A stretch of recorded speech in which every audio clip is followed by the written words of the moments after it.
Why don't you want to have this conversation? Well, with the rocket conversation? I don't know. You were like, this is a conversation that I never wanted to have. Because everybody loves Elon Musk. And anything that you say that's not like, he's not Space Jesus, then everybody gets upset. Space Jesus. Are you disappointed with Elon Musk?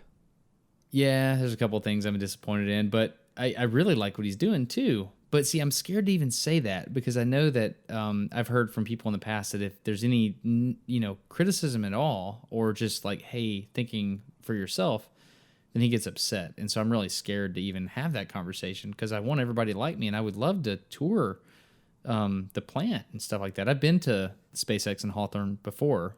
Wait, you mean Elon Musk gets upset? Yes, Elon Musk gets upset. Hasn't it been interesting doing this and being on the fringes of interacting with folks who are important and getting a sense for who is completely comfortable in their own skin and who will freak out if they feel criticized one bit? These are your words, not mine. And I'm not saying that about Elon Musk. I don't know anything about the guy other than I see his tweets. I think he's super interesting and inventive. I like what he represents economically. So I'm kind of a fan. I don't know anything about the guy. I just mean some other people whose names I'm not going to mention, where we've kind of made an effort or asked a question and found out really quickly, whoa, that person is very internet sensitive. Oh, yeah. I know the exact person you're talking about. Yeah, I do. I'll say it and Tina can bleep it, right? Yeah, let's do it.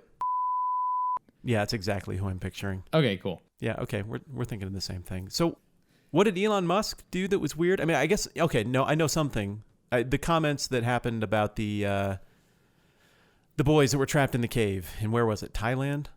Yeah, that's a big deal. That got weird. That was uncomfortable. It was. But so this was pretty telling to me.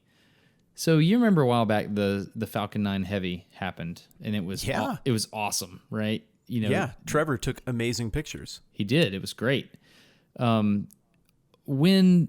When those rockets came back and hit the pad, it's like, oh wow, okay, everything worked. There's a car in space now. It is time for Twitter tirade, and he just started saying stuff like everywhere, just kind of like swinging it around, Well, it was awesome. Yeah, it was very awesome. And I remember what Tory Bruno said. He was like, hey, congrats. That was cool. And who's Tory Bruno? Tory Bruno is the CEO of United Launch Alliance, which is what many people would call the old... this is when people that are SpaceX fanboys and fangirls, when they think of, I'm doing air quotes right now, the old guard or the old people that do rockets, they think of ULA. Okay. It's really super interesting to me, the people that just don't understand a lot of stuff about how the system works. All they know is SpaceX is flying boosters back to the pad and they're landing, and it's awesome, and I agree with them, but they don't think about the infrastructure that went along with that. They don't think about what it means to man-rate a system. Do you know what that means when I say a man-rated rocket or a human-rated rocket, I think is the term it's been changed to since the 80s? I assume that's a rocket that a person can be on?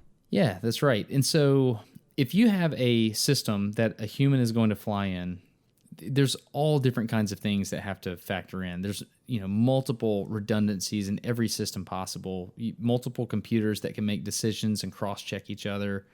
Everything is scrutinized to the nth degree. On the other side, when you're doing a booster to send stuff up like supplies or something like that, you don't have to have a human-rated rocket. So the strictness on the testing and all that is a little bit less. Well, the ULA folks, they've been doing critical systems for quite a long time, and granted, there's a lot of these systems I'm talking about are not human-rated, but, I mean, they put Curiosity on Mars, man. They put New Horizons out past Pluto. Just let that sit for a minute. Yeah. Because you're into this world, and you're into it. You're very, very close to the math problems, not the right expression. But you know what I mean? You're very close to this. Then there's the rest of us, people who are capable of wonder, who don't really understand what's going on and all the thought and all the progression that went into it. I'm not going to pretend like I didn't hear that, but go ahead. People who are capable of wonder, implying I'm not. I got it. Go ahead. No. What I'm saying is people who are capable of wonder but don't know what's going on. There are two things in this Venn diagram. So you don't get to do the martyr thing here. You're capable of wonder. What I mean is like, okay, so we have wonder capability in common, but I don't understand rockets, dude. I don't have your education. I don't know this stuff. All I know is that humans used to be bound to this planet, and then somebody freaking figured out how to rocket them into space, and then people figured out how to hit Mars with a rocket and have it not break and have stuff work. Do you know how unlikely it is if you just shoot random rockets into space that you're going to hit Mars? It's just unfathomable, the stuff that people in your discipline can do. So I'm blown away by any of this stuff. And when you showed me, and I first saw it from you, the video of Elon Musk's rocket coming back down to Earth, I thought it was photoshopped. I thought it was a movie. I can't believe someone made that happen. And so the point is, all of this is magic to me. It's just mind-blowing. The people who are a little more in it, though, as I talk to you, I understand there are kind of camps and philosophies and loyalties. And is that kind of what we're getting into here? Yes, it is. So what happened? I'm just from the outside looking in. I don't pick sides. People would say that I have a cognitive bias. A friend of mine named Michael specifically. Michael, if you're hearing this, he makes fun of me all the time because he's like, oh, you're just propping up the establishment, blah, blah, blah. No, I'm not. And I know it's not fair to say something, and Michael can't answer right now. He's probably screaming at the podcast, which is funny for me. That's a healthy exercise. It is. So I like to look just at face value of what's going down. I just like to look at that. So I've been to the Hawthorne plant in California. And when I went Hawthorne plant, that's ULA. No, that's SpaceX. That's SpaceX. Sorry. Ignorant. Sorry. Okay, got it. Yeah, I'm sorry. I keep forgetting. So I was able to take a tour of the SpaceX plant, and it was there's a rope and you can't go beyond that rope. We're going to let you through this door to make you feel like you're seeing a bunch of stuff, but you're really not seeing the good stuff. You're seeing a lot of cool stuff, but not seeing the big stuff. And so when I was there, the guy that let me in the door was like, hey, welcome to SpaceX. I was like, awesome, man. This guy's fired up. I was like, what's going on, man? He's like, SpaceX exists for one reason, to colonize the planet of Mars. And he looked at me like, we're totally going to do this. And he shows me a picture on the wall of Mars that's green and blue, and it looks like Earth, but it's Mars. And he looks me dead in the eye and goes, according to the way we look at things right now, we can do this in about 200 years. And I looked back at the picture, and it was like oceans and grass over the whole planet. And he's pointing at the picture, so yeah, we can do this in about 200 years. And I'm like, what are you smoking?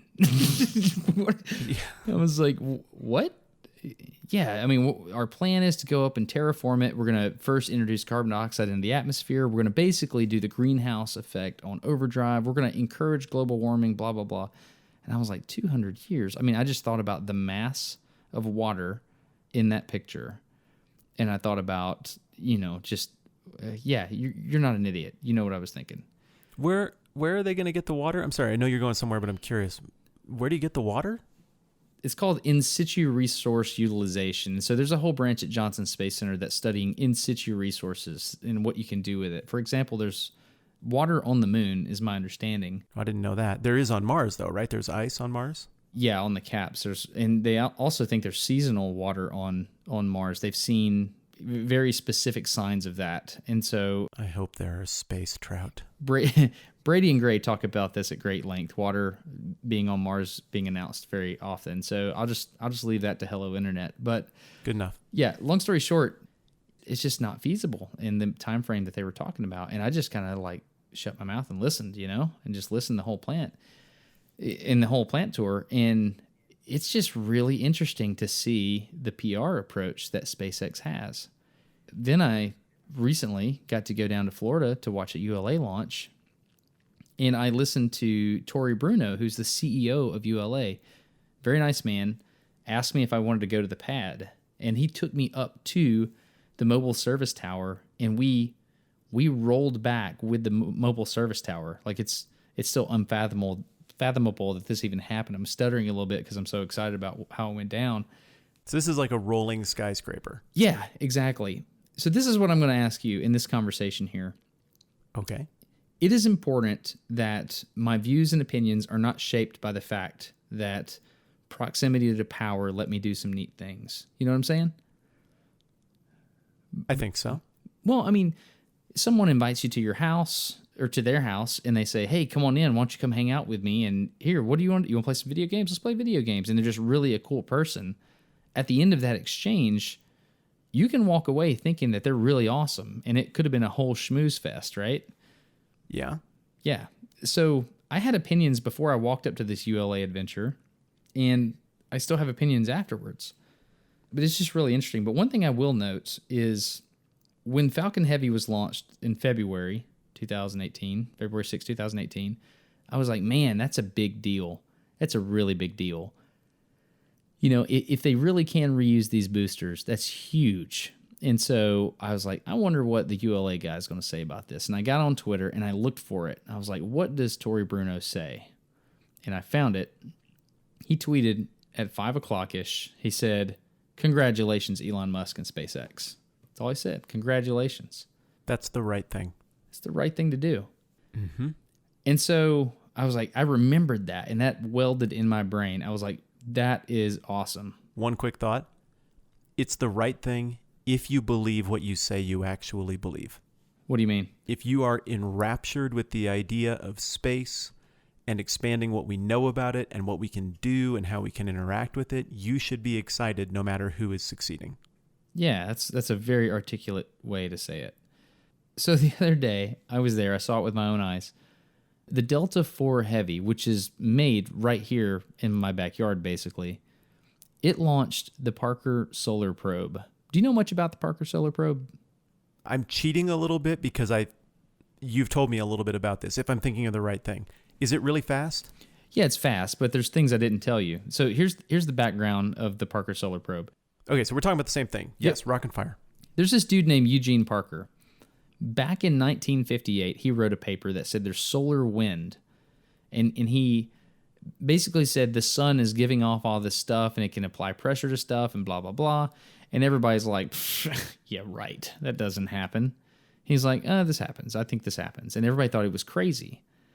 And so he just kept going. Like, he just kept doing science and kept not caring what people thought. And he just kept making discovery after discovery. And all this crap is named after him. Like equations and spirals and like all this stuff. Because nobody... Spider-Man. Yeah, nobody believed him. Turns out it was all true. So NASA did a really rare thing. They named a spacecraft after a living human being. Like, you've heard of the Cassini Spacecraft, which was my favorite mission of all time, is the one that went to Saturn. Yeah, have. Yeah, there's all these, Galileo, there's all these different types of missions that have happened, and they're always named after, either, there's weird ones like Juno and stuff like that, but then there's these that are named after these scientific greats. Well, this one is named the Parker Solar Probe.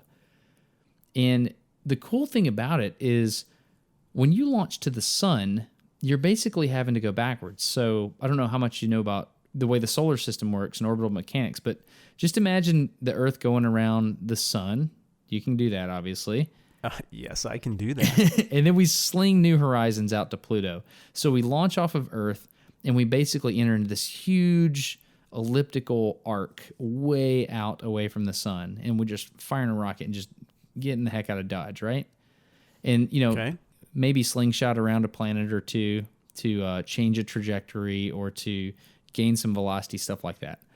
I feel like you've made fun of me in the past when I use that language. Slingshot? So there really is a way to harness gravity from a celestial body to gain momentum. Yeah, you can do some really neat things. Yeah. Okay, I probably just said it dumb. No, if I made fun of you, cool. I apologize. I didn't mean to. I did. I surely deserved it. No, there's really neat things you can do to change your directions and stuff like that. Well, the cool thing about the Parker Solar Probe is that it's going to the sun. And so what you have to do is you have to go backwards. Now, you might be thinking a 2D time, like a timeline kind of thing, where you got the sun on the left and you got Pluto on the right and the Earth's in the middle, and you might be thinking, No, I'm barely nuanced enough to picture it more complexly than that, but sure, I'm tracking. The upshot is it takes more energy to fly to the sun than it does to fly to Pluto. You think you would just kind of like point towards the sun and just fall into it, but that's not how it works, because you have to overcome the orbital velocity of Earth to get there. Nah, no, I'm not tracking. Why is that so hard to overcome? So Earth is going around the sun very, very, very fast, right? Well, that's what NASA says. Yeah, if they're to be believed, right? So Sorry, I'm gonna leave that. I'll leave that right where it is. I apologize. So what you have to do is you basically fire opposite the direction that Earth is going around the sun. That's counterintuitive because it's the wrong way. If you were to fall into the sun, which you could do, Which I would hate. I would hate that as well. You would have to have no radial velocity. Like if you were to, like the Earth is moving right now around the sun, if you were to stop that velocity, 0, you would be pulled directly into the sun. I'm sorry, I have to ask. Radial velocity? Yeah, so a velocity is a straight line. Right. If I just say velocity, it has magnitude and direction, straight line. Okay, still with you. Radial velocity it's the Greek letter omega, lowercase w looking thing. Can't picture. Yep. You're just going in an arc around the sun. And the radial velocity is a measure of that angle per second, right? Okay. Okay. So it's not linear velocity, it is centrifugal velocity? I mean, it's something being pulled around something?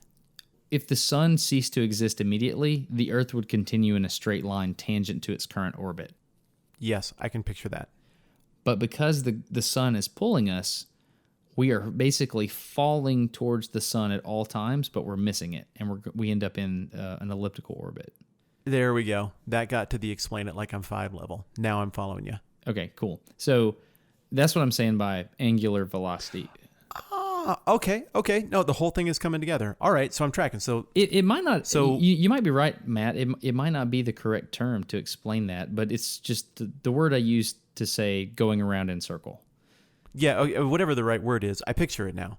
Yeah. So because we're not talking about a linear going away from sun or towards sun, we're talking more like when I grab my little boy's hands and then do the spin thing where I'm in the middle and I spin around, and as long as his shoulders hold up, like his feet kind of come up off the ground a little bit. Mm-hmm. And essentially, like if I let him go, he would fly off, which would horrify me. This is the stuff of nightmares, in a straight line in whichever way I betrayed his trust and hurled him.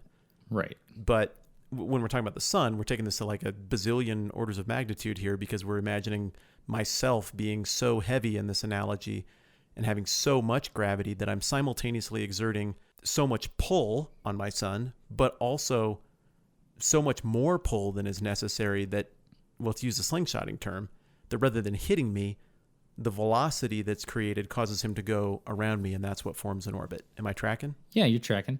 Okay. So get your mind's eye back on the Earth, and in your head you got the sun, and you got this little dotted line that goes around the sun. Let's kind of pick our bodies up above that orbit, and let's look down on it in our heads. Okay, this is working. My eyes are closed. We're looking at a circle, and let's say the sun's at 3 o'clock or whatever, and it's going around this circle. If we were to speed the Earth up, Which I'm against. it would just keep going straight a little more than follow that circle, right? But the sun would still pull on it, so we would basically go into a larger orbit. A more elongated orbit. Yeah, exactly. Yeah, more Got it. elliptical. Yeah. If we were to slow our velocity down, we would start falling to the sun a little bit more. And so we would go into a more elliptical orbit on the inside of that circle. Does that make sense? And our passes by the sun would be closer. Bingo. So the Parker Solar Probe is doing just that. It's trying to slow down its path around that Earth orbit circle, and so it's falling in towards the sun.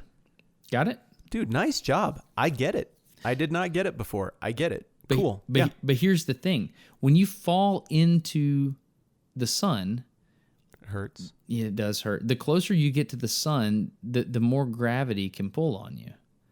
And so if you fall just close enough to the sun where you just barely miss the sun, by the time you get to the other side, you're going to be screaming, man. You're going to be going so fast because the sun has pulled you in that whole way and it sped you up and sped you up and sped you up.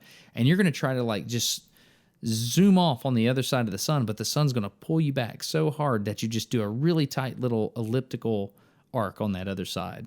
You got it? Yes. So that is the moment where the Parker Solar Probe will be the fastest man-made object in the history of objects. That point right there. With a little help from the sun. Yeah. I know it's going to do 7 orbits around the sun, and it's going to use Venus every one of those times to kind of get in closer and closer to the sun. Oh, so it's still a pretty good-sized orbit on those rounds, because Venus isn't super close. Yep, I'm trying to find what the velocity will be. I want to know. Tell me later if it comes up. Yep, I will find that. So here's the deal. They just did that. Eugene Parker was there. He got to see the spacecraft. Tory Bruno walks us out to the pad, and we're talking about all the stuff. And I'm thinking, what do you know about rocket CEOs? What do you know about rocket CEOs? Rocket company CEOs? Until this week, the only one I'd ever heard of was Elon Musk. So, I don't know, kind of a Bruce Wayne type character? Right. That's not what I met. What I met was a guy that was just super down to earth. He showed up on the pad wearing a hard hat shaped like a cowboy hat. He introduced himself by saying, "Hey, Destin, how's it going? I'm a subscriber. I really like what you do." And I'm like, what the heck, dude? I mean, we're standing... What did that make you feel? That's crazy. At first, my defenses were up. I'm like, Smarter Every Day can touch a lot of people. Did he just do his homework and he's just saying things to, try to get a good video out of this or whatever? And then the more we got to talking, the more I was like, no, that was real. He's just a nice dude, Who likes space stuff. Yeah, like a lot. And so we started walking up to the pad, and he handled me with kid gloves a little bit, technically. We walked up to the pad, and he knew I had a little bit of background in rockets and stuff, and I started asking him questions. But taking a class in orbital mechanics and, taking a master's class in space systems engineering is very, very different than the people who actually build the hardware and make the stuff happen. I mean, it's like... could not be further apart. Yeah, of course. And so, I'm a child, and this is a giant in the industry, right? This is the guy who led the company that put Curiosity on Mars, right? This is the guy that's done so many incredible things, a lot of it classified that people don't even know about. And so he said, "You want to walk up to the rocket?" I was like, "Yes, sir, I do." And so we just walked up the road to this rocket, and he started talking to me about it, letting me ask questions, being gracious with me when I made mistakes, encouraging me when I was getting things right. I thought that was the most interesting thing, is the way he did that. I would say, "Well, what about, don't you throttle down the center core so you don't burn all the fuel?" He's like, "You're absolutely right. Good job. This is how you do that." And he explained all that, and I was just like, man, I feel like, I don't know, it felt really good. It felt like someone who was being gracious and they didn't have to. Clearly, that's the deal. Because a somewhat normal response for a person who is competent enough to end up in that role would be to see another competent person and feel threatened by them and get a feather in their own mental feather in cap collection by out-dueling them intellectually. Clearly, I think for some reason this phrase came up earlier in the conversation, clearly that dude is comfortable in his own skin. He doesn't need you to be worse for him to feel okay. It was neat. So Trent was there, and Dale Jr., he's like, "I'm going to bring my 5D and take pictures." I was like, "Yeah, man, that'd be great." This was kind of a PR moment, right? So I thought they were going to show up with a big entourage of like photographers or whatever rocket company CEOs do. Didn't happen, dude. Did not happen. He just showed up on the pad, shook my hand, and we walked up to the rocket, and we were just talking. And I realized, and Trent realized, I was like, we have the only cameras. It's just us. Like, he's literally walking to check out his rocket, and he's just going to talk to us about it. I was like, that's awesome. When I was up in Montana last week, you were pretty good. You were pretty calm about me being off the grid. Like, sometimes I think you get concerned. And I like to think that that's because you worry. You can't help but worry. That's right. But I'm fine. You did pretty well, but I mean, you're definitely like, the phone is handy. You get back to people very quickly. I respect that about you. You were off the grid that day, big time, and we just hadn't communicated because I'd been in Montana and we just hadn't caught up with each other much. And so I remembered you mentioning something about something, but I just didn't remember where you were. I thought, man, that's kind of weird. He's like really off the grid today. And then I was flipping through Twitter and I saw the tweet exchange between you and Mr. Bruno. And I was like, oh, whoa. Am I seeing the credentials on this guy right? Is this, I think Destin's hanging out with some rock star. I showed it to Camilla, we compared or whatever. And yeah, sure enough, that's what you're doing. He just sent you like a normal human tweet to be like, hey, I'll meet you over there at the rocket thing that I make. Yeah, I had no way to communicate with him. And the way this went down was pretty cool. Did you ever get your hair cut when you were here in town? Why would I get my hair cut? I promise I didn't do that on purpose. What are you doing? I promise I did not mean to say that. I'm sorry. No, I absolutely didn't. Did you get a pap smear when you were here in Lander? While we're at it. Not that I'm not going to, oh man, I'm not going to tell you about it if it happened. I'll tell you that much. So, I apologize. So long story short, my barber down the road here, Josh, really cool guy.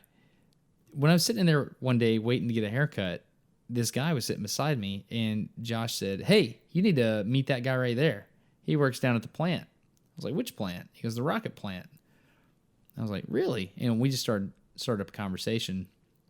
One thing led to another, and then a couple years down the road, many, kind of half-hearted emails exchanged back and forth. I just get the email, and they invite me down to the launch. Wow. And I was like, wow, yeah, I'd love to do that. It wasn't like super active, and like, it was just kind of like, hey, this is a thing. You want to do it? I was like, yes, I will do that.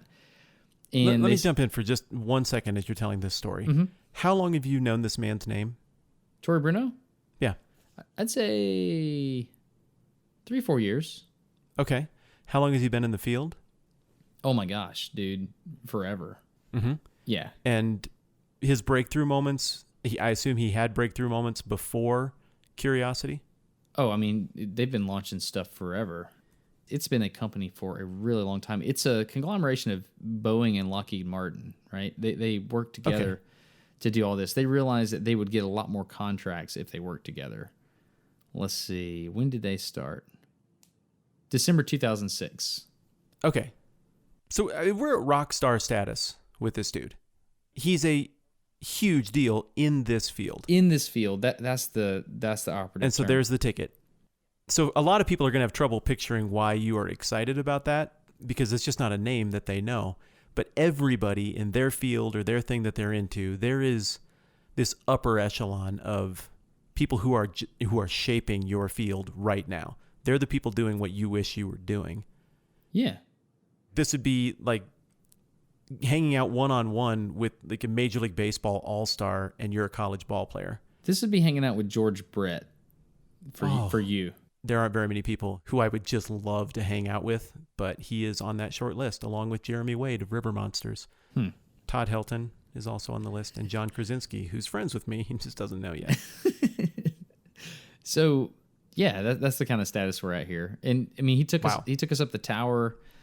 Trent and I were just kind of hanging out with him.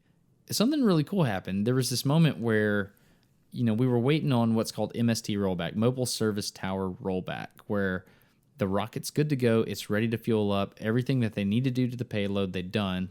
Payload being Parker Solar Probe.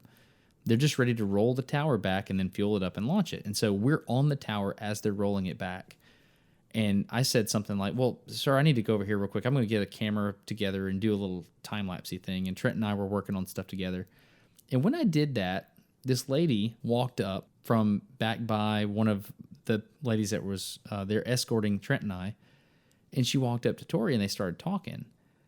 And it was kind of a quiet conversation. And they were kind of hushed tones. And I was like, well, that seems like a very intimate conversation. And come to find out, it was his wife. I kind of went up and I was like, oh, well, this will be a neat photo of him and his wife in front of their really cool rocket. I'll get behind them and I'll take it. And as I got in behind them, I was listening. I was eavesdropping a little bit, and he was like, yeah, that's why cryo is usually what we used on the upper stage, but this time we're going solids, and this is why. And I was like, whoa, wait a second. And then I took a couple of photos, and I walked over and got, a different angle from something else. And then I came back over there, and he's like, yeah, the ablative properties of that insulation down there that's orange is different than this that's white. And we choose different locations based on blah, blah, blah. I was like, that's a pretty hardcore conversation. Yeah. And then it went above me. The conversation went beyond what I know. I just don't know what they were talking about. Later on, the lady that was supposed to escort us, she goes, are you done with your time-lapse thing? Do you want me to interrupt him so you can interview Tory some more? I was like, no, I don't. I just want to watch this because it's like him talking to his wife. Come to find out, she had done a lot of projects back with Lockheed Martin in hypersonics. She was also a rocket scientist, like a legit rocket scientist that had several programs under her. Just, you know what? Dale Jr.'s in the other room. Let me get him. So Hey, Trent. it's just me right now. We'll let them take care of that. Can you explain to Matt what it was like, that moment where Tory and his wife were sitting there? Can you explain that? In my opinion, it was like watching my grandparents. It was just very kind of a special, weird moment that you would never expect to see. It was like watching my grandparents talk, but in a very quiet way. Like I've seen my grandparents talk like that before. It was very special to me, and I just left them alone, and that's kind of what we did as well. She was very curious about what was going on, and he was very willing to explain, and they didn't look around to see if we were wanting to talk to them more. It was just kind of their moment, and we let them have their moment. Did you eavesdrop a little bit and hear the stuff they were talking about? Just a little bit, but I didn't. It wasn't like I wanted to listen. Yeah.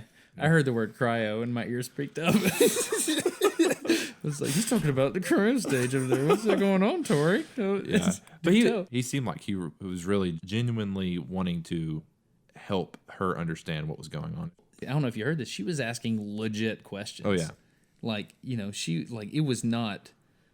I mean, it was legit. Apparently, they have 2 children that are engineers that are at school right now, and they said they have the geekiest conversations around the kitchen table possible. I can only imagine.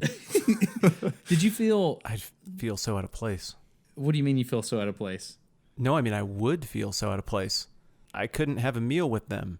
No, I feel like you could have a meal with them. When we first met Tory through the fence, just the way that he walked up to Destin and the way he started talking just felt very real and almost different. I've been with Destin several times, and it was just a completely different experience, in my opinion. I was just like, wow, this is going to be fun. Sometimes you can tell people are ready to do a video or whatever. Yeah. He seemed very engaged and very excited to just talk about his big rocket. That's really well put. Yeah, with his wife and with Destin. We need to get you a thesaurus. Me? I'm being silly. Do not get that man a thesaurus. I want it to stay. I don't just need more words. Like Dale this. Jr. Dale Jr. Dale Jr. Anything else, like when we were up there on the MST during rollback? What do you think about that? I was trying to articulate it, and by you being in here, it kind of gives validation to what I was feeling, that I'm not just trying to put on airs. I mean, what was that like being up there? I can't compare it to anything. I mean, if you think about it, what we did, we basically just rode a building backwards. I mean, that's really the whole gist of it, but it was a big building next to a 100 million tons. Was it 100 million? No, wait, 100 million pounds. So it'd be 50 million tons. 50 million. I thought it was 30 million. Was it? I don't know. Millions of pounds, Matt. Yeah, I mean, it's brain melting. I've seen video of stuff like that. I can't imagine what it'd be like to be on the building that's rolling. Yeah. The thing that strikes me about what you guys are describing is it just sounds like a dude at peace. Which is kind of weird considering that he's reaching for the stars, because usually when people are striving like that, they're not at peace, and it's that not peace that drives them. But the juxtaposition of him being so chill and enjoying and savoring the time with his wife to compare notes and drink in what's going on, it's a dude who is simultaneously striving at a level that almost nobody else is and just at ease with stuff. That doesn't compute for me, but it's good in the way it doesn't compute. Yeah, to me, like I've already said, it was like seeing or talking to a grandfather. I don't know how that sounds to other people, but when I talk to my grandfather, I absolutely love every conversation that we have all the time. I love them. And just hearing Destin and Tory talk back and forth, just the way that they were talking back and forth, the genuine interest in the topics they were talking about and the concentration they had Did you with feel, each other. Did you feel like he kind of stooped down to my level and helped me understand things? Is that kind of how it felt to you? That's kind of how it felt to me. Yeah, maybe. I don't know. I mean, it's like what you told me about Don. What? You mean Don Pettit? Yeah, you've told me before that that's how he talks. What do you mean? He'll stoop down to your level. And it's not really like a stoop down to your level like you're below him, but, some people are He just just more throttles intelligent. back so you can hang out with him. Yeah. Yeah, exactly. Do you have any other questions for Trent? Thank you for that insight, Trent. No, this was helpful. Nice to hear from you, Trent. I love you, man. Oh, he says, well, you know what? That warms my heart, and I accept and I reciprocate. He reciprocates. He won't say it. You know what Destin asked me a minute ago, buddy? What? He asked me if I got my hair cut while I was there visiting you guys in Alabama. My answer was no. No, I did not. I don't get that. You don't have any hair. I don't get it either. Why would someone ask that question?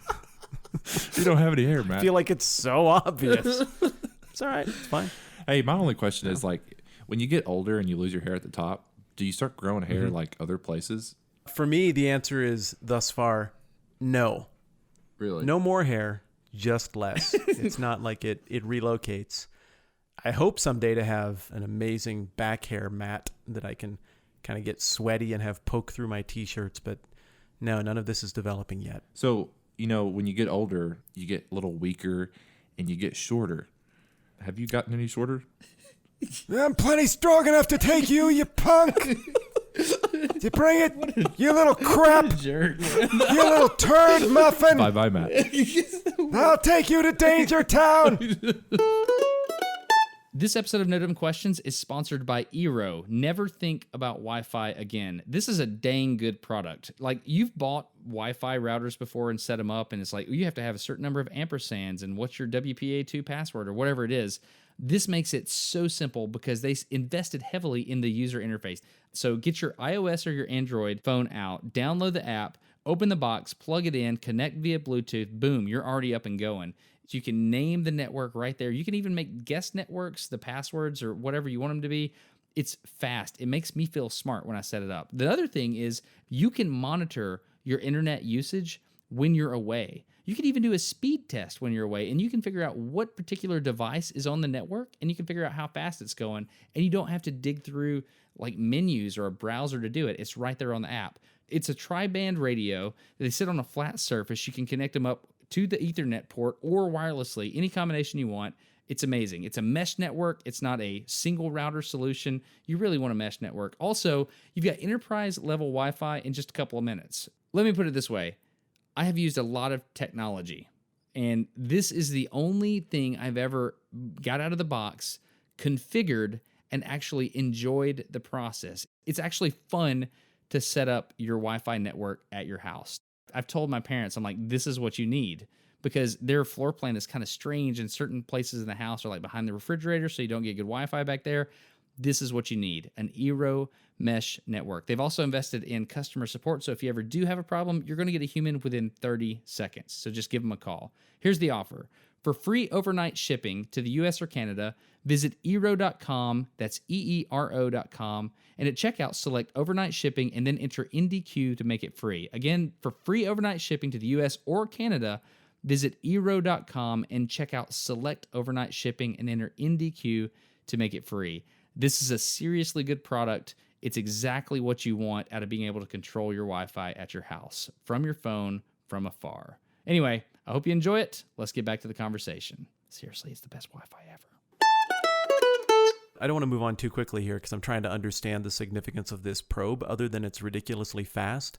What is it looking for? What are we learning from this? Oh, dude, that's an excellent question. So there is this shield. Imagine a little Roman soldier with his big shield up, right? And he's going Not a problem. straight at the sun, right? He's looking straight at it. The way this thing works is it has this huge thermal protection system on the front, and it has to keep that shield facing the sun at all times because all the instruments behind it are very sensitive. So if at any time it pivots, like even 4 degrees, if it pivots 4 degrees and it's not facing the sun, all of those sensors and the electronics and the cooling system, all of that will just vaporize. Not vaporize, but it'll heat up to the point where it all breaks. Okay. Yeah, okay, so that's the way it happens, except for this one little cup. It's called a Faraday Cup, and it pokes out around one side of the shield, and it's made to sustain like 1,400 degrees. I don't know if that's centigrade or Fahrenheit, but it's all kinds of exotic materials like sapphire and niobium and tungsten, and then there's a couple of things that the lead scientist said that I didn't even know what they were. Some type of amalgam, I assume. It's amazing. Okay. What does it do? Why is that there? It's counting the solar wind, basically. I don't even know the terminology. I asked the guys, like, are they neutrinos? And he's like, no, that's not even the word here. I'm like, well, what is the word? And he told me, but I don't remember it. It's counting protons and neutrons and actual helium and hydrogen that's coming off the sun. And that's what makes solar wind? That's what it's made of? That's what I'm told. I'm not an expert in the topic. Okay. Yeah. So if I'm tracking right, this probe is named after this Parker dude who in 1958, I think you said, wrote this paper arguing in favor of solar wind, which people now accept as a thing, but back then he got made fun of for. And this probe is designed to get right into the thick of that solar wind to tell us more about what it is and how it works. Yes. And so they think this solar wind spirals out from the sun in certain waves and things like that. And so what they're trying to do with these 7 passes around the sun, if they know the path that it took to get into that really close orbit, it's a really tall elliptical arc, then they get this segment of data along that path, and they can assume, like, for example, if we were going to go through a spiral together, like a hurricane, and there's arms on the hurricane, we would go in and we would hit clouds, and then it would be open, and then we're going to hit more clouds, and it'd be open. And so they're going to take one string of data on each pass, but because they understand the geometry and they understand where they were and they understand all, the speed of light and all that, they can try to figure out things like how that solar wind behaves. I'm only assuming the speed of that solar wind and its effect on things. Right. So if you only made one pass, you wouldn't have enough data to know how the solar wind emanates. You only have data on how it was emanating at that one time you passed by. But with 2 passes, you can compare the amount of time that's passed and then compare the data on the second pass and realize, oh, like we went past the same spot or roughly the same spot, and it was different. With 7 passes, that's a big enough data sample to be able to reconstruct a pattern for how that solar wind emanates. I don't think that's true, Matt. I think you're right about you can only understand what happened on the pass as you take it. You're correct about that. Okay. I don't think you can take those, 1 pass and 2 passes. I don't think you can add those together and like the way you would use 2 different position measurements over time to get velocity. It's not quite like that. Well, I don't mean velocity. I'm just interested in pattern because you said it emanates in a spiral. Oh, yeah. Okay. Yeah. So if it's emanating in a spiral, who knows what part of the spiral you hit on your first pass? You don't have anything to compare it to. But the more passes you get, the more you can get a sense of what that pattern might look like if it had color. I mean, full disclosure, we're way over my head right now, and that's the whole point of the mission. We're over humanity's head right now. Huh. So Felipe was the lead mechanical integrator of all the components and instruments onto the Parker Solar Probe, and we just hung out with him. Like Trent and I really hit it off with him, so we chatted about all kinds of stuff. By the way, he had a Fitbit on. I asked him if I could get his Fitbit data during the launch, and he said yes for his heart rate. And so there were 2 attempts. Attempt number 1 on the first night, they tried to launch the thing. It didn't work. And so we have Felipe's data for a whole day leading up to launch and then it not going. We have his heart rate data for that. And we also have his heart rate data for the day of the launch. It's bizarre how different they look. It's so cool. So That's going to be in the YouTube video. Anyway, Felipe said the thing he's most looking forward to is when the scientists get the data back and they say, like they don't understand what they're reading. He said That is what he's most excited about. So, like, if we knew all the answers going in, there wouldn't really be a point in doing it. So we're at a place right now where we know solar wind exists. We know that it affects things. We know where it comes from. We have an idea of what it's made of. But this is like our first really tangible go get the data probe attempt.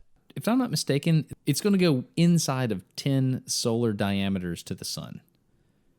Think about that. Have we ever had anything get that close and come back out? No, we've never even had anything get that close. Because it takes such a large rocket to do that. Like the Parker Solar Probe is tiny, and the Delta IV Heavy is one of our biggest rockets. And so the mass to propellant ratio is so low. It's awesome. Like, it's just the whole rocket is to make it go faster. You know? Yeah. So you said 400,000 miles per second? I don't know the number. I have to figure that out. I mean, the Earth is what, 24,000 miles around? Give or take? No, I think it's 250,000, give or take. What? You're going to get me lying here. What? Seriously? I've always thought that the circumference of the Earth is 250,000 miles. Oh, man. That seems wrong to me. I'm going to Google the heck out of that right now. Oh, my gosh. You're making me do this. Yeah. Oh, you're totally right. 24.9.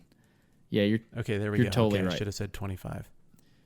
You're right. 25,000 miles around the Earth. Golly, I look an idiot. No, you don't. It's fine. You've looked really smart on everything else, and you just missed one little thing. It's fine. Good job, by the way, for knowing that. Thanks, buddy. The point is, just think about how much heat resistance, friction, energy would be generated by getting around the planet in 1 second, let alone moving something made of metal around the planet possibly more than once in 1 second. I mean, again, we don't know for sure. Seems like we're not clear on the data in terms of how fast this goes. But just, how do you make something that can resist that kind of force? It's got to be, I mean, the sun, I've heard that gets real hot, but just the friction, I would think, like even in space, I mean, there's stuff, if there's solar wind, that's particles, it's something. Yeah. It just seems like that kind of speed is out of control. They do say that there is a torque created on the spacecraft by the solar wind hitting that shield on the front that I was explaining. The people who make Star Wars agree with you because Count Dooku's ship has a space parachute that makes it fly using solar wind. I would love to talk to the orbital mechanics guru that is figuring out how to get back around Venus after it comes back around the other side of the sun, because I'm wondering what the velocity of the spacecraft is going to be compared to what they thought it should be. Right. Oh, that's another thing I didn't tell you. Okay. Tory was explaining that they dedicated this entire rocket to a person that worked on the program and then passed away from cancer. I was like, wow. Like, you got someone else's name on that rocket. And they're not even a part of your company. They were a part of Johns Hopkins Applied Physics Lab. It's like, that's cool. Wow. I got one more question. Two more questions. Yeah, and there's one other point I need to bring up as well. Go ahead. Let's see if my questions handle them. How much is this going to cost? The rocket costs $300 million. How much of it do you get back? In terms of data? No. Like, how much rocket do you get to use again later? None. That's correct. Okay, I'm tracking. That's what I was picturing. Yeah, it's what's called an expendable launch, and that is something, by the way, I talked to Tory Bruno about, because everybody's saying, well, SpaceX, you can reuse their rockets, but what you don't know is you couldn't have reused the rockets on this mission because you need every pound of propellant to make this thing go faster. Oh yeah, we both knew this was a one-way ticket, kid. Every time you use an expendable rocket, there's an incredible performance hit that you take because you got to bring that thing back. In fact, that's why we don't do the shuttle, right? The shuttle was cool, but I mean, that is a lot of mass that you're bringing back every time. It's not economically viable. Okay, so you got $300 million in the rocket. I'm assuming you had to pay the employees. No, they're scientists. You just feed them with the lab rats. Oh, cool. You don't have to feed scientists. All right, perfect. Yeah, just food and some shelter, an hour of exposure to sun per day, and they're happy. My point is, it's got to be closer to $1 billion than zero in this project. It's a lot, man. That's a lot. Yeah. So what can we learn from this that is worth the better part of $1 billion? Why does this matter? Dude, Are you making the NASA doesn't matter argument? That's interesting. Oh my goodness, I'm obviously not. Have you been with me for the last hour? Oh, okay. No, I'm enraptured. Okay, cool. No, yeah. my question is, let me try it again. Hey, Destin, what's that in my right hand? Oh, it looks like a softball. Why is it swinging back behind my arm? I don't know what it's doing there. Oh, it's coming forward and it's releasing from my hand in the slowest possible arc achievable to transverse the distance between me and home plate where you can crush it out of the park. And what does that softball say as it rotates not one bit and you can read it in plain English? Tell me why this matters. This matters because we can matters. learn things about what we call solar weather, which is not something we understand right now. We don't understand solar weather at all. Well, I mean, I'm sure there's some people out there that would claim they do. I mean, Parker wrote this paper in 1958. But this can affect things like the power grid, how your cell phones work, electronics in general, because, I mean, there's been massive events in the past during coronal mass ejections and things like that, where just whole big sections of the power grid just go down. I mean, if we understand what this stuff affects and understand maybe how to predict it better, we can change things. We can make things work better. If we can predict how this stuff happens, then we can prepare for it and we can make sure that, critical elements don't go down, or even harden our satellites for things like GPS that you use to navigate every day. So it makes things better on planet Earth for us. How does this affect our ability to explore space moving forward? Dude, Tory explained to me, he's like, look, dude, here's how this works. We're going to fire this rocket up into space. We're going to point it towards Venus, and we're going to light a solid, an upper stage solid, which is abnormal. An upper stage solid, you light it and it doesn't stop. He said, the pointing accuracy required to have this thing pointing where it's supposed to go when we light that solid is incredible. He's like, we have to make sure that we nail it. And so the fact that they can do that is unbelievable to me. I mean, that's the part out of everything that's unbelievable. Also, the other thing that's just mind-blowing to me is station keeping. To keep this shield pointed at the sun the entire time is an incredible achievement, and it's going to involve reaction wheels. And I've talked about that on Smarter Every Day in the past. Reaction wheels are these wheels that you spin up and you slow down. If you had a wheel, like a flywheel, and you were in a sitting chair and you were to spin that thing up, you would have to impart angular momentum into it and you would start spinning, right? Conversely, if you had a spinning huge flywheel in your hand and you slowed that thing down, it would move you in the chair. It would spin you around your office chair. Okay. They are using those reaction wheels to keep the satellite pointed at the sun the entire trip. And the problem is you can build up, you only have a certain amount of momentum budget in your reaction wheels, and then you have to reset them. So what they're going to do is they're going to go on the other side of the sun, and at some point they're going to stop, they're going to have to reset the reaction wheels and dump it with propellant. So they basically respin up those things the opposite direction, and they fire their thrusters to basically counteract that torque. Super complicated stuff. The fact that everything went right and that thing's on its way to Venus right now is just brain melting, man. And I watched it with my own eyes. That's crazy. Yeah. But here's the thing. All that happened, right? And I saw it. And so I rewind my brain back to February, and I remember that tweet that Tory Bruno tweeted to Elon Musk on the day that he launched a car into space.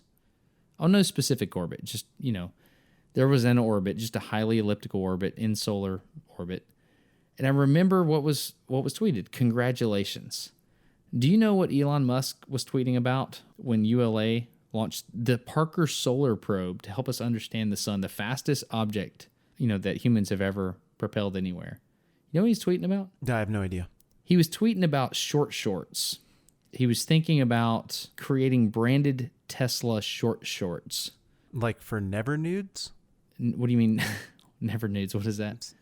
It's for people who can never be naked. I'm only aware of one instance of that psychological occurrence. It doesn't matter.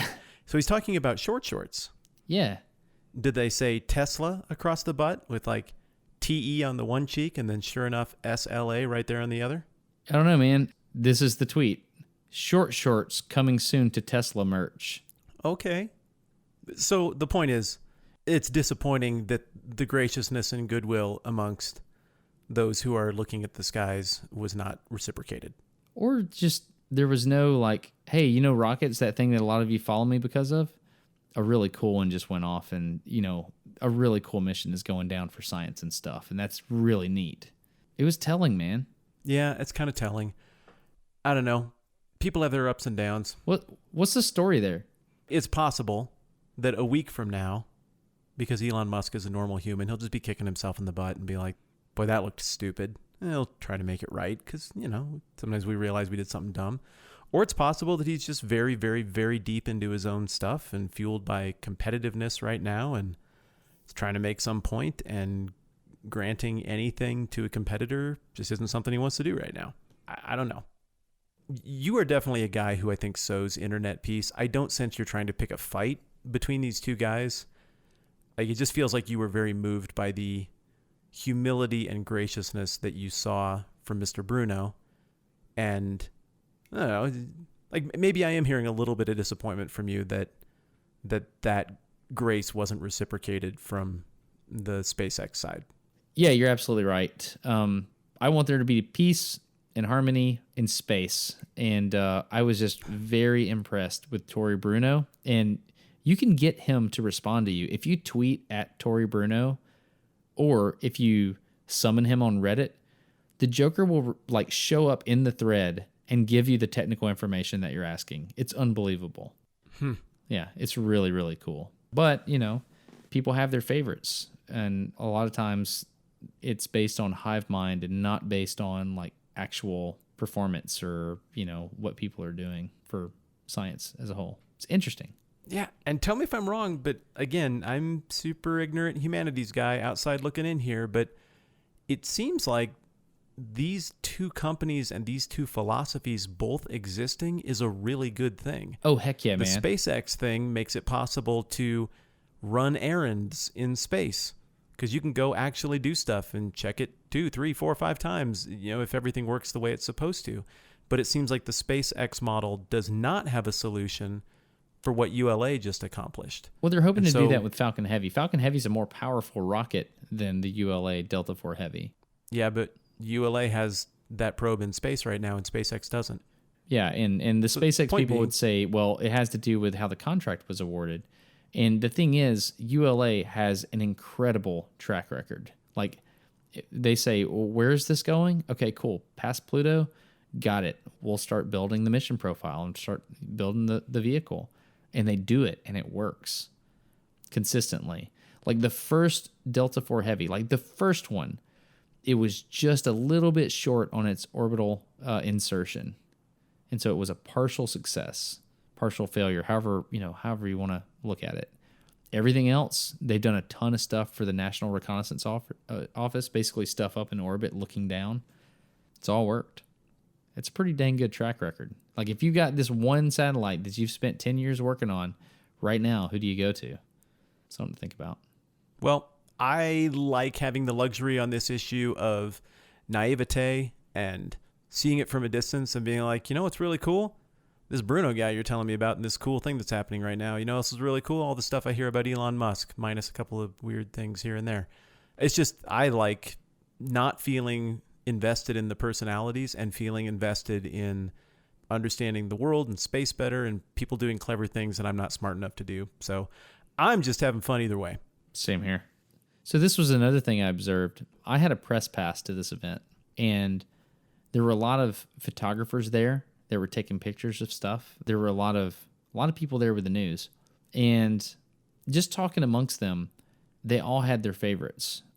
A lot of the people there were super excited about SpaceX, and they were talking about, oh yeah, the next SpaceX this, the next SpaceX that, and I just felt weird. There were some people there that were kind of like, space, period, is awesome.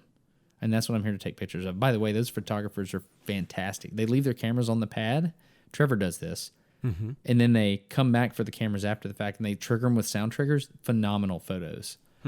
There's a ton of them to check out. Trevor's stuff is amazing. It is. I met several really cool guys as well. One guy, NASA_nerd, had dinner with him.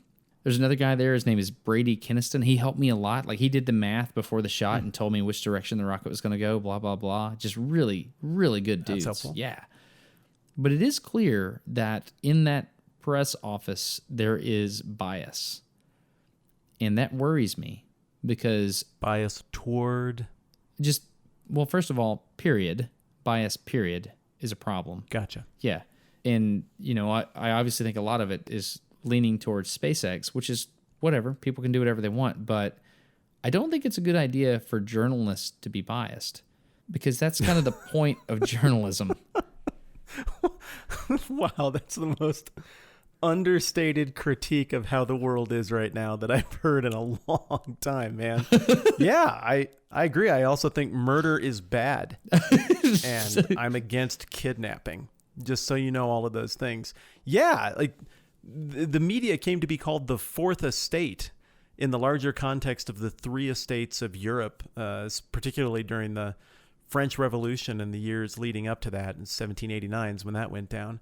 And so you've got, the old estates that make up the world, like, your common folk and your clergy folk and your nobility folk. And the idea was there's this emerging literary class that has the ability to jump in between all of those different classes for the sake of the light of truth being shown upon all of them for their blemishes and positiveness. And the Fourth Estate is kind of credited with helping make the whole Western liberal revolution thing, which is something I'm for, happen. And I feel like since then, it's been a pretty steady downward slope in terms of the role of the Fourth Estate and how the Fourth Estate views itself in terms of integrity. And then I think maybe the impeachment of Bill Clinton in 98 or the disputed election of 2000 in the United States just caused that decline to fall off a cliff. And now, yeah, I agree. Yeah, bias shouldn't be in the Fourth Estate, but those roots have become very deeply entrenched. And it stinks that something as objective as does the rocket go into space right and does it get us data can be loaded with politics and bias in journalism. But unfortunately, like, that's what we're dealing with. Yeah, dude. I want real journalism. And sign me up. There's just, you ever heard of the Poynter Institute? The Poynter Sisters Institute? No, the Poynter Institute. No. It's this college as best I can understand, there's this college in Florida. They're training journalists, and they're trying to teach them things like integrity and stuff like that. That's cool. I'm going to work with those guys. I haven't figured it out yet, but I'm going to work with them. Well, my buddy Mark Coddington, who teaches at Washington and Lee, he got his PhD from Austin, University of Texas. He's a good dude who really gets the whole journalism scene, has good ideas on this. He's writing a book, and I mentioned to you a couple months ago that when that book is done, I want to have Mark jump on with us and talk about exactly what you just brought up. This is really interesting stuff. And I got to tell you, just keeping up with you the last week or so here as this has unfolded and you've been telling me about it, you know that my first inclination in terms of my curiosity is not toward space and rockets, but that I like it and it's interesting when you kind of take me by the hand and lead me into this. And this has been really fun, including this conversation. It does awaken wonder for me, kind of like mountains and fish and all of that. I think it's super interesting stuff, and you do a good job of making it understandable for normal people. Whatever, dude. I feel like I'm learning myself. So thank you for... Sorry, the correct response is, there you go. One more time. Thank you. Thank you. Not whatever. Thank you. Thank you. You're welcome. You're welcome. The thing I love about space is that it's us exploring. We're very, very alone on Earth, and it's a very unique, special place. And when we get away from this little place and we try to explore the stuff that we just don't even understand, this huge star that's right beside us that we just don't even, like, how do we even take the temperature of that thing? You know? Rectal thermometer? I don't know. It's just fun to explore. That's what I love about space. Yeah, me too. Thanks for indulging me on all this. There's no indulging. This was wonderful. I've been fascinated the whole time. Cool.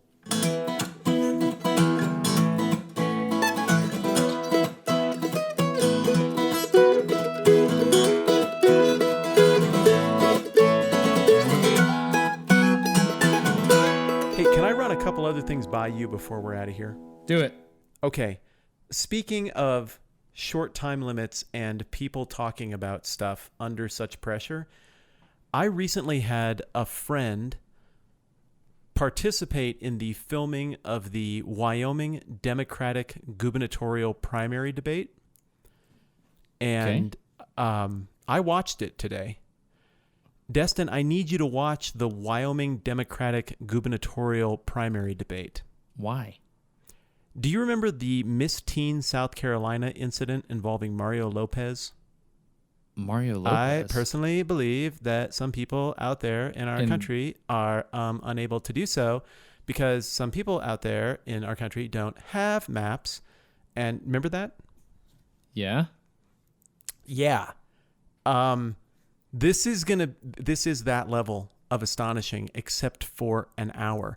And don't get me wrong, this isn't because I even necessarily agree or disagree with anything they say. Like there's like one lady on here who's pretty competent, and then 3 other dudes, and oh my goodness, it's the 3 other dudes you need to watch.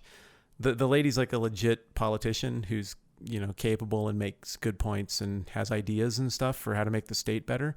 The other 3 dudes. The one guy is Yukon Jack. He's wearing like a leather frilled getup with like real tall boots with frills and stuff, like a character from The Revenant. He looks like that. And then there's like an old dude who is like an old rancher, and he's a Democratic candidate for governor, and he's arguing for guns in schools. He's arguing for it? And he's a Democratic candidate. Can you be a Democrat and do that? For those of you who don't know American politics, that it would be unusual. And then there's a guy who's down on the end of this debate, and I'm telling you, you have to watch this. I seriously think this guy was at a bar in Rock Springs with a couple of his buddies, and he's like, what people need to do in this state is the legislature needs to open things up, for just to open it up for different things so we can have more money, and just got to open stuff up. And I bet his other 2 buddies were like, yes, thank you. Finally, you know what? You should run for governor. And I bet this guy took a big swig and then wiped off his mouth with the back of his sleeve and was like, damn it, I will. And he slammed that beer down. And then he went and paid the $200 entry fee, which is what it costs to get into the debates. That was and the then perfect he gets on delivery.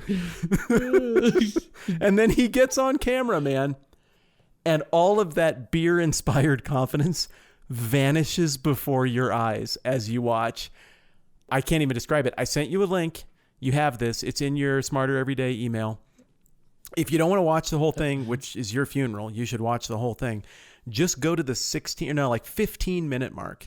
And they throw out a question that clearly 3 of the candidates, like, they just don't know what it means. And it's something like, well, due to the cyclical nature of a resource-based economy like Wyoming's, what would you do to change the tax structure to invite more long-term investors? Yeah. And you can just see the horror come over the face of 3 of the candidates. And the first guy's like, marijuana. Like, I'm just going to say it, people. It's just marijuana. Wake up, sheeple. Like, right now, you're all asleep. You got to quit sleeping. Marijuana and like hemp-based beer microbrews will change everything. I saw a man who had a rope that was made of hemp. That was a $500 rope. Think about that. And that was his answer. That was his answer. I'm not kidding. You have to go watch this. And the other dude just says hum a lot. He just couldn't answer the question. And so he just said words that, like, none of the words relate to the word before or after the word he just said, but he kept saying words anyway. I'm telling you, this is my strongest recommendation. Go watch this, internalize their remarks, and have your life changed. I would do that. Okay. But you know the scary part? Tell me. One of those might win. No, because they're Democrats and it's Wyoming. Is Wyoming a super red state? I think Wyoming is, this last election might have been the hardest core red state of all the states. Really? Very, very, very Republican state. Like, a couple times a Democrat who held entirely Republican platform positions got elected. Like, Dick Cheney is from here. His daughter is, I think, in the U.S. House of Representatives now. I don't know. It's just a very Republican state, and it just kind of is what it is, but it's a very different brand of Republicanism. I don't know. The point is, there's no way a Democrat is getting elected. No, none of these 4 are going to win. I really like it when you do voices. Really? Yeah, Thanks. You're good at it. I appreciate that. It's like that guy with the mustache in the last episode. You know what? That's how that guy sounds. Matt, there's some things you need to know about life. Okay, I've got a couple of other quick things. You still have time? Yeah, let's do it. Okay, all right. We bought a chinchilla. What the heck is wrong? What? Yeah, that happened. Why did you buy a That chinchilla? was a decision that we made. It was I can tell you this right now. It was a daughter that asked you for it. Wow. True. True or false? Yeah, it's true. I mean, why did you give in to the chinchilla? There's this couple at church, a young couple, really cool. They've got a new baby, just wonderful family. And we've kind of been hanging out with them, up at our little camper spot where we set up shop for a couple weeks this summer and just connected with them. And they start telling us about this chinchilla. And they're like, you know what, we actually need to probably get rid of the chinchilla, focus on baby, stuff like that. And we're like, oh, interesting. Okay, whatever. And then they offered it to us at a price I would not pay. But my kids, they've got their little checking accounts and they save up money for the occasional big dramatic purchase. And they got really excited. So we talked about it and I was like, all right, look, I will make a list of things. And if you decide you want to do all those things and do them with excellence, then you can use your money to buy a chinchilla. I'm like, well, they're not going to do it. I mean, my kids are good. These things should be like cure cancer. Okay, it's a chinchilla. Yes. It is just a rodent. I think cure cancer is... So what were the things on the list? If they weren't hard, then you're not dadding hard enough. Okay, it was completely take apart your entire bedroom downstairs, move all of your furniture up the stairs, and create 2 new bedrooms where once there was an office and a guest bedroom. Also, you'll need to clean everything out of the office and guest bedroom, including furniture. They did that? Yeah, I feel like they're 11. Yes, and they did it. What? And further, and my kids are not gripey, but they didn't complain. They didn't drag. They didn't do that. I'm just tired. I'm going to take a break, Dad.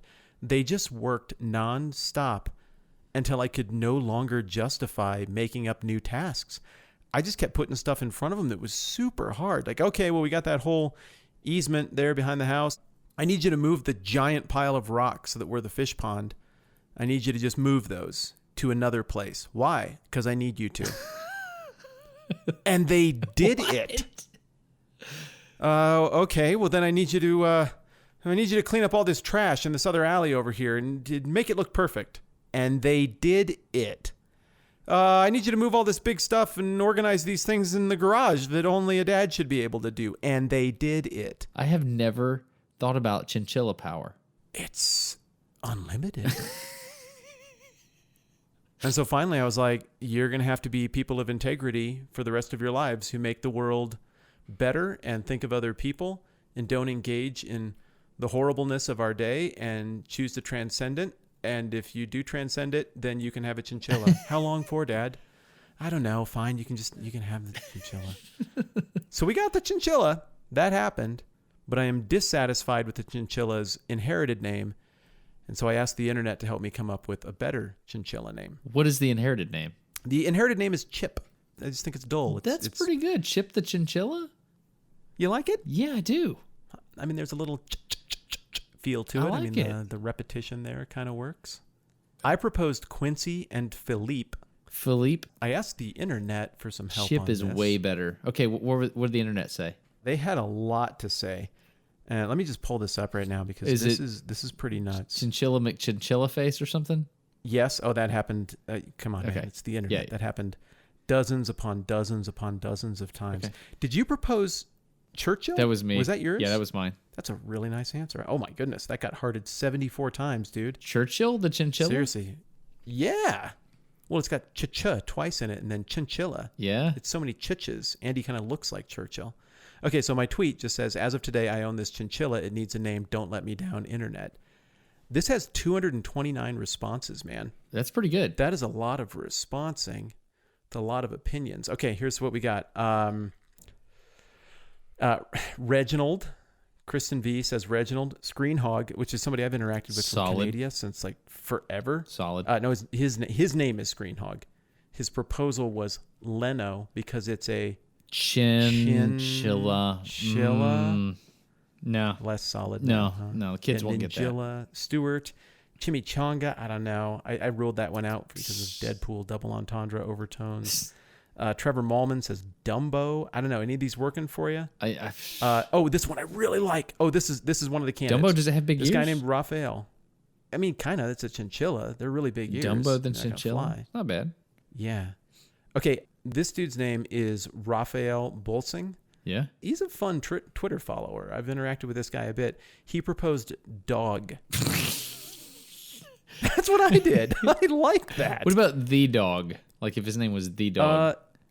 Hey, did you let the dog out? Yeah, I kind of like that. Did you feed the dog?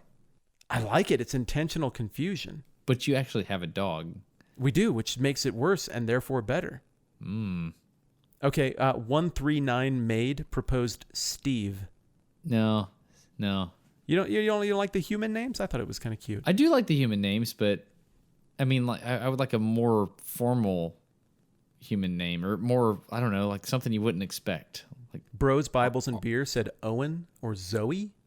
No, let's just say no. Well, they're nice people anyway. There you with Churchill. Qui-Gon Chin. What? We're done. We're done here. That's kind of... it sure worked for me. We're done here. Have you let Qui-Gon Chin out? That's really good. Yeah, there were some other attempts at Star Wars names, but none resonated.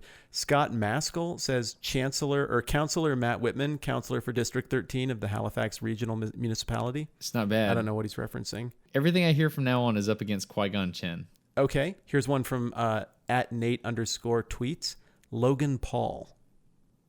Okay, next. I really thought we were onto something. Okay, all right. Rabbit. If you say it like Thor, it sounds cool. Hansel, but how they pronounce it in Zoolander. That's pretty good. Hansel. Here's somebody else that said Churchill. Oh, yeah. At Amber_isn't_me also said Churchill. Hambone. Ooh. Benjamin Whitman, great last name, proposed Hambone. Do you know what that's a reference to? No. Do you remember the Deep Thoughts with Stuart Smalley on Saturday Night Live? Oh, it was Jack Handy. Same guy, yeah. But yeah. Yeah, and there was one. It was like if you met two guys and one was named Flippy and one was named Hambone, which one would you think would like dolphins more? Flippy. I bet you said Flippy, but you're wrong. It's Hambone. That's before there was Twitter. Wow. So that one really worked for me. I don't know. I feel like I want to keep the conversation open because more good things keep coming in. And I feel like somebody has the right idea that hasn't yet occurred to us here. How is it not Qui-Gon Chin? You think it's Qui-Gon Chin? That's what I think. To be clear, you're soliciting answers in the subreddit. Yes, that's exactly what I'm doing. All of you have just been solicited. Let's do this. Let's put a link in the notes of this podcast that just says name Matt's Chinchilla, and that'll go straight to the subreddit where you can follow the subreddit and participate in the conversation. I would like that, and I will let people know what happens. That sounds awesome. Qui-Gon Chin. Joel Crane over on Patreon asks if you found your Switch yet. No, I got the email of the day. It's gone. It's gone, Matt. You can get a new Switch, but you can't get your game back. I can't get the game back. I had a house. I had a horse named Bree. I don't think I can make another horse in Zelda. Not one like that one. It'll never be as good. No, it won't. I'm sorry. I'm going to have to get another horse. I'm going to name her Hwin. That's a bitter pill. I'm sure she'll be fine, but whatever. I got to go, buddy. Okay, I'm going to let you, but I have one more question with your last remaining minute. Did I see that you blocked forever the obnoxious Reddit spelling correction bot? Oh, I did. Yes, I did. Okay. So people can now go there in peace? I like friendly spelling correction help. I don't like, hey, you're an idiot and this is how you're supposed to spell it. Correction bot. Yeah. That's how it felt. I didn't like it either. I'm glad it's gone. Thank you for taking leadership on that. You're welcome. It had to be done. Hey, you know what else I'm thankful for? What's that? Thanks for making me feel wonder about space. That was really enjoyable. It's cool, man. It's rad. And thanks for ULA for taking me to the rocket. No kidding. Cool. Sweet, man. Right. This was enjoyable. Thanks, dude. I'll let you be. Take care, buddy.